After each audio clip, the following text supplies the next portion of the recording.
Think about what you're experiencing right now. Seriously, the sound of my voice, the light from your screen, maybe the chair you're sitting on. It's like your own private first-person movie, right? But what is that experience? And who or what is the you that's watching it all? For centuries, this was a question you'd ask a philosopher, but today it has sparked a massive scientific showdown. And that really gets to the heart of the mystery. This feeling of being you, right here, right now, is it what you think it is?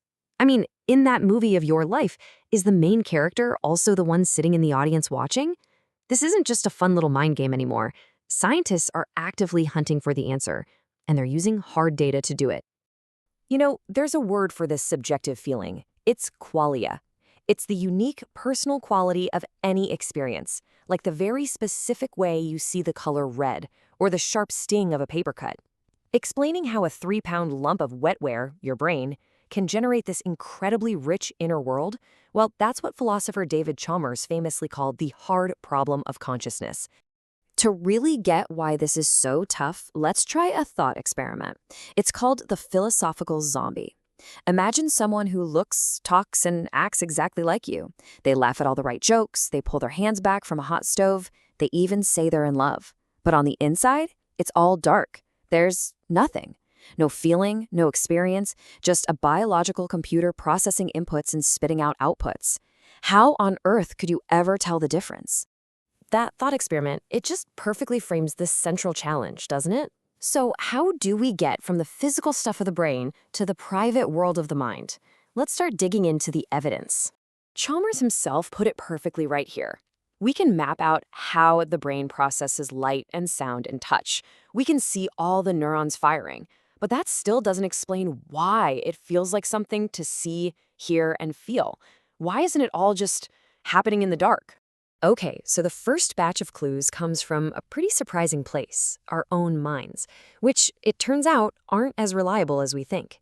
Is the self we feel so vividly actually just one of the brain's cleverest tricks? There's this famous experiment that shows just how easily our sense of self can be hacked. It's called the rubber hand illusion. Your real hand is hidden from view, and you're staring at a fake rubber hand. As someone strokes both the fake hand and your real, hidden hand in perfect sync, your brain does something amazing. It starts to believe the rubber hand is your own. It's so convincing that if someone were to suddenly lunge at the fake hand with a hammer, you would literally jump back in panic. It shows that our sense of self isn't a fixed thing. It's an active construction, a story the brain tells itself, and it can edit that story on the fly. And the brain's tricks get even weirder. A recent study found something completely backwards about how we learn. Get this, when people consciously practiced a new visual task, it actually made them worse at a similar skill they had just learned. But when the practice was subliminal, flashing images too quickly for the conscious mind to even notice, it strengthened the original skill. I mean, think about that. Sometimes your brain learns better when you aren't even involved. So if our sense of self can be tricked, and our unconscious mind can sometimes be a better learner, where do we look for the real source of consciousness? Well, the next step for scientists was to go to the scene of the crime and look for physical footprints in the brain itself. So what are scientists actually looking for? They call them the neural correlates of consciousness, or NCCs. The goal here is to find the absolute bare minimum brain activity that has to happen for you to have a specific conscious feeling. Not just any old brain activity, but the exact pattern that lights up if and only if you are, say, seeing the color blue. And you know what? The search is paying off. Researchers have found that when we consciously see something, like a dog, the critical brain activity isn't just spread out everywhere. It seems to be concentrated in what they call a posterior hot zone, which, just like it sounds, is in the lobes at the back of your head. But wait, how do you even measure something as fuzzy of consciousness? One of the most brilliant methods is called zap and zip. It's great. Researchers use a powerful magnetic pulse, that's the zap, to briefly poke a part of the brain. Then they use an EEG to listen to the complexity of the electrical echoes that ripple through the brain. That's the zip. And what that gives you is a single number that measures the brain's capacity for consciousness, the Perturbational Complexity Index, or PCI. Now this chart, this is where it gets really incredible. Look at the dots on the left. Those are healthy, awake people. Their PCI scores are consistently high. But now look at the dots on the right. Those are people in a deep sleep or under anesthesia. their scores just plummet. There's a clear, undeniable line in the sand between the conscious and unconscious brain. They literally found a number for consciousness. That dividing line is 0.31. Over and over again, in study after study, if a brain's PCI score drops below that magic number, that person is unconscious. This was a huge leap forward, a reliable, objective way to measure our subjective inner world. So now that we had a way to measure consciousness, the stage was set for a major scientific battle. You see, two competing theories had emerged, each with a very different idea about where and how consciousness actually happens in the brain. It was time for a showdown. All right, let's meet the two main contenders. First up, we have Global Workspace Theory, or GWT. This theory says consciousness is like a spotlight. Information becomes conscious when it gets broadcast from the prefrontal cortex, the front of your brain, out to a brain-wide network for everyone to use. Its rival is Integrated Information Theory, or IIT.